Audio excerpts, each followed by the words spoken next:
Tip-off day of the Phoenix Suns season is here. Ben and I have bold predictions to get you ready for the Valley's first game. Plus, a preview of Suns Clippers and why it's important for the Suns to get off to a great start this season. Next.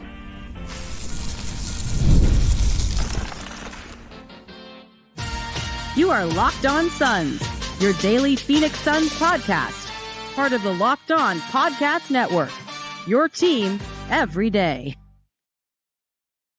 Welcome back into Locked On Suns. I'm Brendon Kleen, a staff writer at Awful Announcing and a credentialed Suns media member. Thank you for making Locked On Suns your first listen to kick off your Tip-Off Wednesday. Don't forget, Locked On Suns is free and available on all platforms, including YouTube.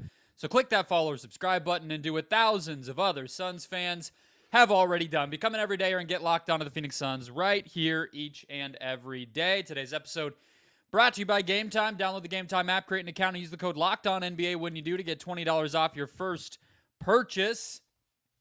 Joining me, as always, the executive producer of The Drive on Fox Sports 910 from the wonderful West Valley. How are we feeling on this Wednesday, Ben Garcia?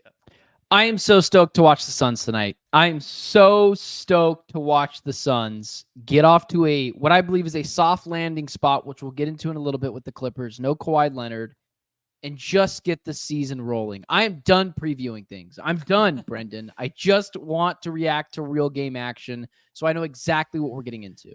We got a little more preview to get into today, but it'll be very fun and more real because basketball is here. We're recording this on a day where the NBA season really starts.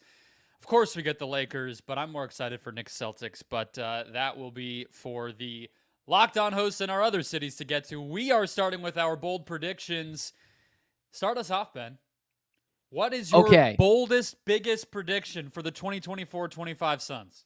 So I do so much thinking on my drive to work every morning at 4:30 in the morning on the way over to downtown Phoenix. And I was mulling over three of them. And I came to the conclusion on this one. I have rode the train. I have championed this guy ever since last May, before he was a Sun. Bold prediction. Bold prediction to me means it cannot be Devin Booker wins MVP. Like, that's not that bold. He's really good. We know he's really good. We could see him have a nuclear season. And you have to believe it. Ryan Dunn wins Rookie of the Year. This is not a good rookie class. This is not a very good rookie class. He has shown the most promise. I think Dalton Connect is a guy as well that is going to finish pretty high up in the voting. People are already starting the narrative, and these awards are always narrative awards. Ryan Dunn is the NBA's Rookie of the Year and then changes everything. If the Suns don't pan out this year, don't win a championship, lose in the second round of the playoffs, it's no longer this team's old. What are you going to do with the next great Devin Booker team? Oh, Kevin Durant's another year older.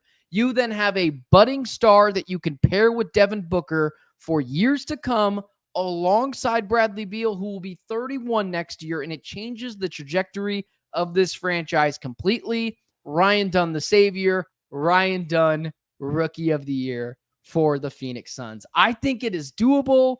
This class is not very good. There are some guys, the kid on the Rockets, whose name is escaping me right now. Reed Shepherd. I almost called him Rob Dillingham, but I knew that was the guy in the Timberwolves. But Reed Shepherd is that guy, and Dalton Connect, I believe, too, can be that guy. But, and I have one more Ryan for Dunn. you. Zach Edey. He's the odds-on favorite. He's plus 290 on FanDuel. He's going to be, if not starting every game for the Grizzlies, he's going to have a big role. People know who he is already. He'll probably put up numbers. He's older, all this stuff. Yeah. I think Reed Shepherd is a very good bet. What would you guess the odds for Ryan Dunn are on FanDuel? Plus 3,200. Close. Plus 5,000. Oh, wow. He is behind Tidjane Salon from the Hornets, Khalil Ware from the Heat, Bub Carrington from the Wizards. He's behind a lot of guys who people probably are not thinking of. But here, I'm all for it. I was thinking of a Ryan Dunn one, but I kind of had a feeling that you would go there, so I let you have it. Sick. Thank you. I needed that. And I was like, is first team all rookie? That's not bold. Not bold enough. It's got to be bold. No. I was like him starting game 1 of the first round of the playoffs. Like, I thought not about that one. bold. Not But that bold. I did think about that one too. Pretty realistic, to be honest. Oh with yeah. you. So I like Rookie of the Year. The only thing, whether you're talking about Rookie of the Year or budding star, or whatever, we just got to see what the real offensive ceiling is, right? Like, him making his threes raises his floor a ton. That's going to get him on the court. The rest of the season is going to be about what actually can you do beyond that. Does he top out at a little bit of a worse version of Mikal Bridges? Or does he top out at something bigger than we're even thinking? A long way to go, but I love it. I love the boldness. It just reminds me of a year where the candidates were like Michael Carter-Williams, Dario Saric, and I think it was Joel Embiid that same year. And I think Saric won it, or was also Brogdon. It was Malcolm Brogdon, and then Michael Carter-Williams won it the year like 2 years prior to that. But that's the type of Rookie of the Year that I'm thinking. So yeah. I mean, Brogdon. Forgot about that. I wonder how guy. many NBA fans, if you ask them right now, could remember the name of the first overall pick in this past draft. I can't say his name. It's the kid from France. But you know his name, right? You know who we're I talking couldn't about. say his name. Yeah, oh yeah. Setting aside that he's French, I wonder if anyone could even say the first letter of his first name. That is even a pretty avid NBA fan. So yeah, it is a weird rookie class. All right. My bold prediction for this Suns team is that it will be the most fun Suns season of my lifetime. Okay, well then, okay. I'll let you expand on that. Current list, you would have to say 04-05, yes. Nash's first year, 7 seconds or less. There's a literal freaking book about it. 2009-2010, where did this team come from? Jason Richardson suddenly comes along and leads the team to the conference finals. 13-14, shout out my guy Gerald Green. We talked about that at the end of yesterday's show. 2020-21, of course, make the finals. Chris Paul comes, fairy tale season. The year after that, up until Game 7 of the second round, when they win 64 games, that's the best season in franchise history from a win-loss standpoint. But here's why I think this will be the most fun one. I loved the end of the 2023 season. Honestly, all the way up through, even though Game 6 against the Nuggets was embarrassing a little bit, I thought that team clicked pretty well. The chemistry between Book and KD was off the charts. I was thrilled for the start of the next season. Things got rocky. Whatever. Leave that in the past. I think this big three will gel as well as it possibly could this year. I think that Book and KD will get back to those long outlet passes and fun, flowing, creative style that made them such a good fit on paper when we all lost our minds that KD got here. I think Beal is buying in. The system will be fun. It will be fun to watch this team. It's going to be like a lot of those I just listed. This team's history, we always end up with these teams that play super fast and shoot threes like crazy. I think we're going to get another one. There's a lot of just fun players. You mentioned Ryan Dunn. He's obviously on that list.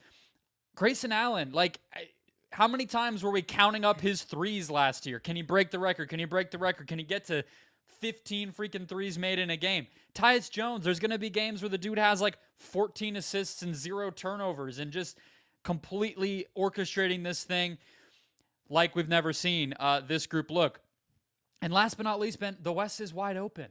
Yep. I've been seeing a lot of preview coverage of the league recently, reading it, listening to it, watching it, whatever. It's that time of year.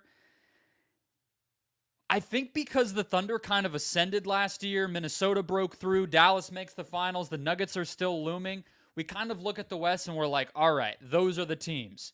But I don't think a top 2 seed, 3 seed, whatever, that's 100% within reach. The Thunder, who everybody wants to, slobber all over right now, they lost their prized acquisition of the offseason, Isaiah Hartenstein. The dude's injured. So, the Suns are healthy. They're fun. Everything's flowing in the right direction. I believe in this big three. I think they're going to be a very good team, and I think they're going to most importantly be fun. The most fun Suns team that I can remember. What is your favorite Suns season? We're roughly the same age. My favorite Suns season is either 09-10. That was losing to the Lakers in the conference finals. Mm-hmm. Was that the same it was year such a that they swept the surprise. Spurs? It was a surprise. Was Yes, that the same year they was the swept the Spurs? Dragic game against the Spurs in the first Okay. round and that year. That's mine Or as well. yeah, or I would say it's a toss-up between the two Chris Paul years. One Yeah, of those, whichever one you like. For me, it is so clearly 2009, 2010. I was going to say it was 2010, 2011, but I was off by a year. Because that was the year the Suns had came back down 2-0 in the Western Conference Finals, tied it up with the Lakers, and are someone box out away from potentially upsetting the Lakers. I'm not going to rehash that because 8th grade Ben will start crying. Yeah. But that was, I agree with you. I don't think a top 3 seed is out of the question. I expect them to be the 3 seed or at lowest the 4 seed this year. And I'd be a little disappointed if they were a 4 seed. The 1 seed, I don't know. That's usually a young team like the Thunder that just win a ton of games that have cohesion together. Imagine how much of a blast it will be if this team wins 54 games, gets the 2 seed, and stays healthy. Yeah. I mean, everything's set up for us to just have a blast watching this group day in and day out. And I think the success will be right there as well. All right. Bold predictions out of the way. I do think I'm getting sold more and more on this team getting, I think I said 3 or 4 like you in the board bet episode. I think they can push for 1 or 2. The fact that other people are buying in makes me less skeptical because I always have to fight against the homerism. No question about it. I'm ready to get hurt again. Next, why it is so important for the Suns, if they're going to get to these lofty goals we just laid out as we allow ourselves to be hurt again, to hit the ground running starting Wednesday night in LA. First, today's show is brought to you by the FanDuel Sportsbook. NFL and NBA fans start the season with a big return on FanDuel, America's #1 sportsbook. So when you get that hunch in the middle of the game, you can check out the latest stats, view live play-by-play, and so much more on the same page where you place your bets. Get started with $200 in bonus bets, guaranteed, when you place your first $5 bet. That's win or lose, guys. Back to Rookie of the Year. Ben is talking up our guy, Ryan Dunn. I will just tell you, he is plus 5,000. I will just lop off like half the candidates right off the bat to make you feel a little better. Alex Sarr, not winning. He's going to be inefficient and just brick shots all season long. Donovan Klingon, he's a backup center. The dude's not going to win Rookie of the Year. Ron Holland, we saw him twice in the preseason. Doesn't look like he's ready for the NBA court. Not sure if he's even going to be in the rotation.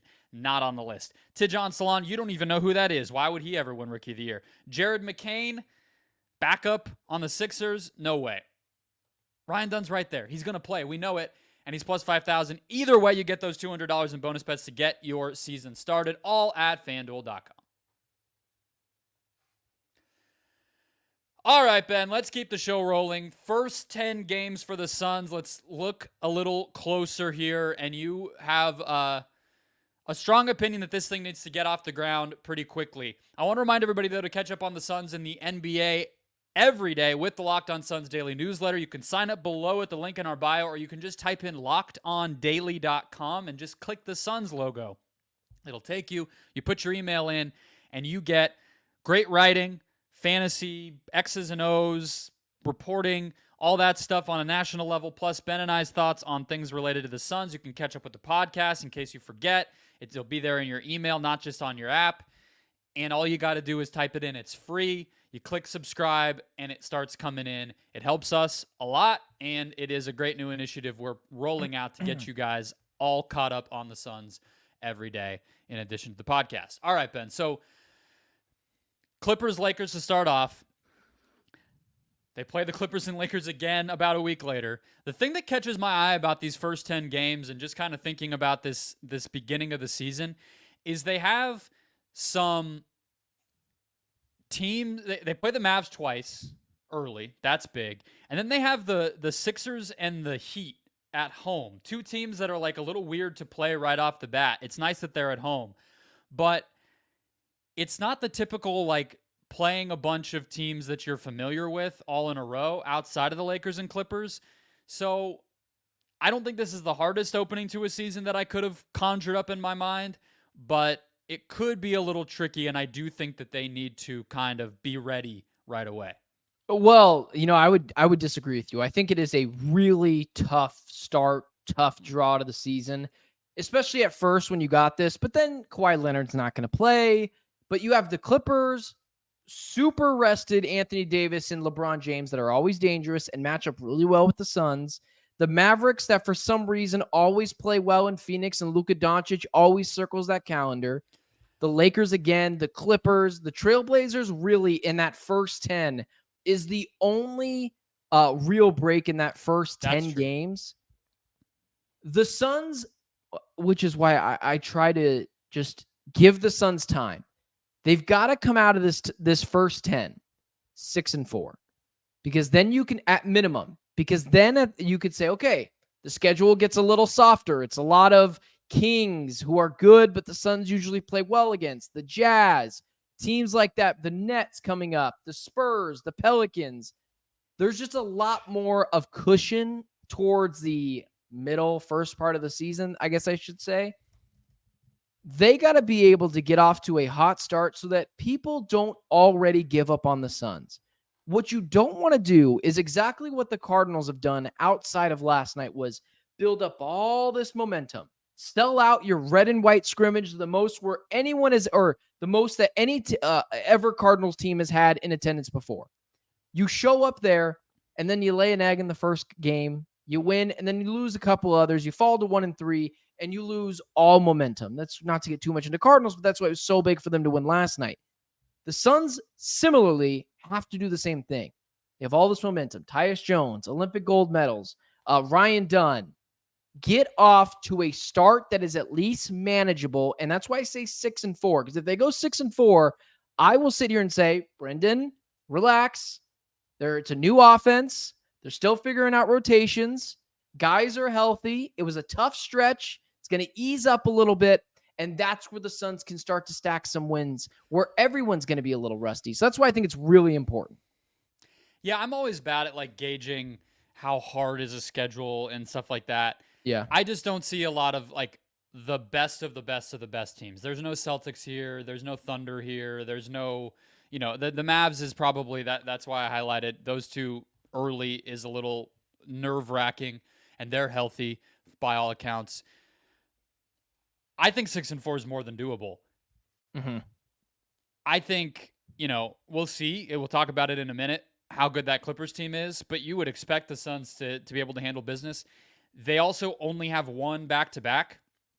It is a road back-to-back, kind of, but it's LA, and then flying to Phoenix. That doesn't really scare me that much. There's one pretty late tip, weirdly, because it's before Election Day, where every team in the NBA plays on that Monday. And so the Suns have an 8:15 p.m. game, but they don't play the night before or the night after. So a lot of those scheduling things, it just doesn't worry me. I think that they'll be great. But to add to what you're saying, I think it's important for the players too. I mean, you talk about it from kind of like a vibe standpoint. I think I was more in the camp of this team will maybe have a rocky start before the preseason. But the preseason put a lot of those concerns to bed for me. The level of chemistry and buy-in that we saw from this team in terms of playing the style that Mike Budenholzer wants them to play, and some of the individual guys stepping up that we needed to see do that between Dunn.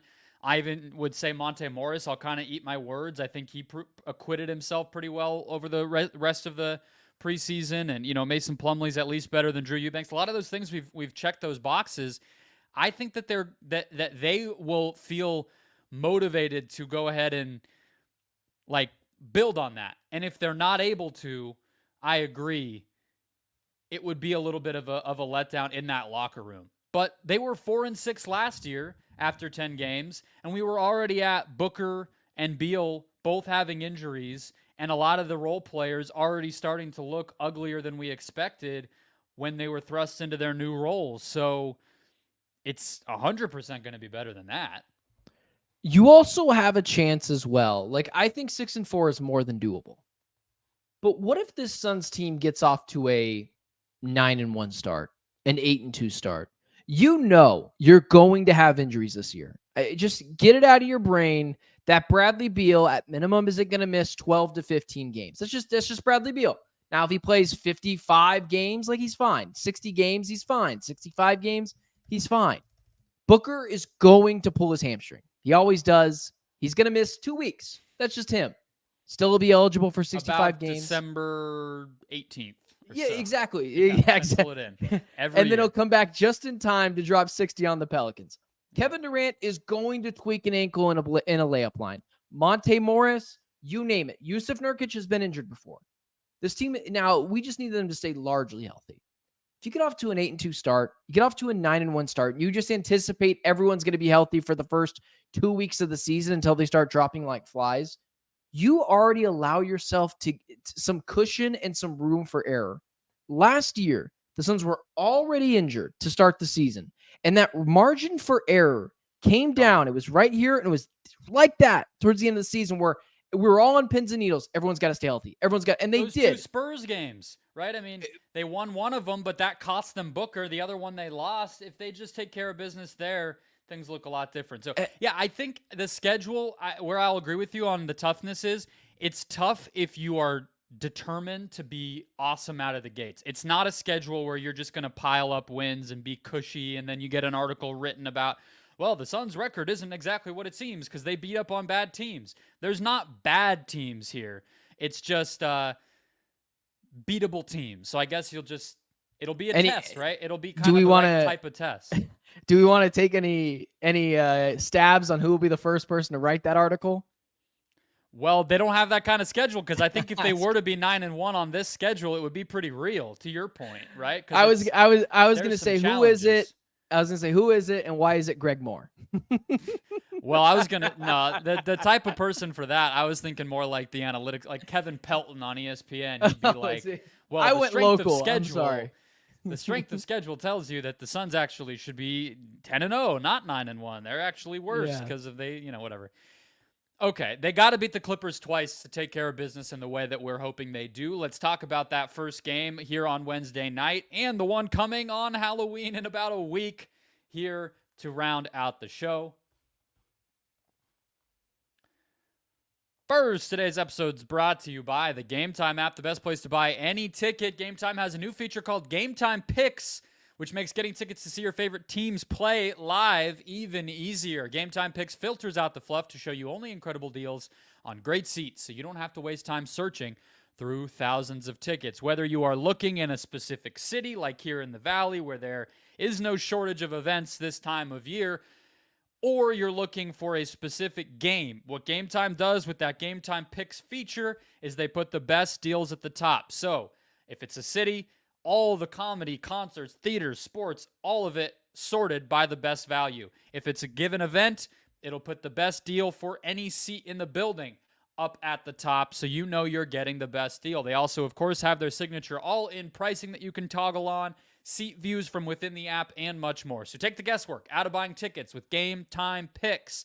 Download the Game Time app, create an account, use the code LOCKEDONNBA when you do to get $20 off your first purchase. Terms apply. Again, create an account, redeem code LOCKEDONNBA for $20 off. Download Game Time today. What time is it? Game time.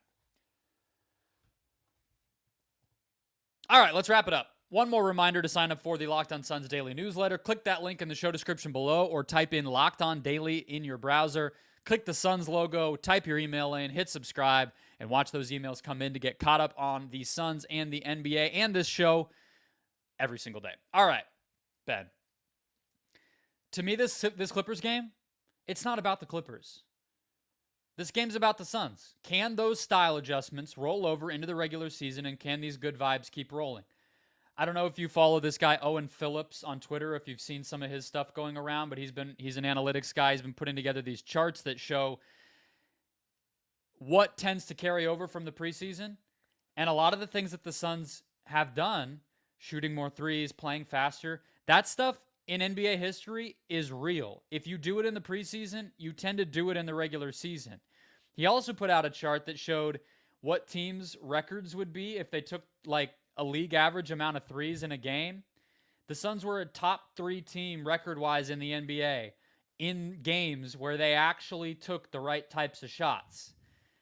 They need to prove that all of that, which shows them to be a juggernaut team, is real. That's what this game is about. I don't care who's on the other side. I was trying to find that Twitter account because I was curious how they even measure those types of things. Advanced analytics are the still for sure the funniest thing in the world What because they I'm do, like, where did you get this? I buy it because what he did is basically it's not about what like good and bad. It's literally just saying if teams suddenly take a lot of threes in the preseason, do they keep taking a lot of threes come regular season? If they start playing at a higher pace in the preseason, does that roll over in the regular season? So it's just showing like how they're playing. He's not saying the Suns are going to be 72-10 because of it. He's just saying they're likely to keep doing it because most teams in NBA history have done it, but we still need to see that.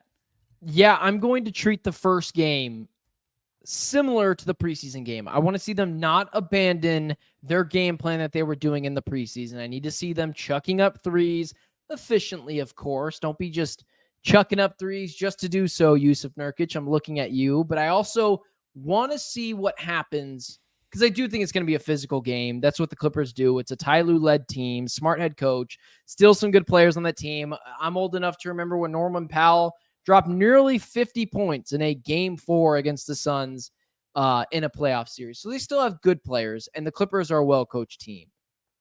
I want to see what happens if the Suns, I don't think they will, and I'll get to my prediction in just a second.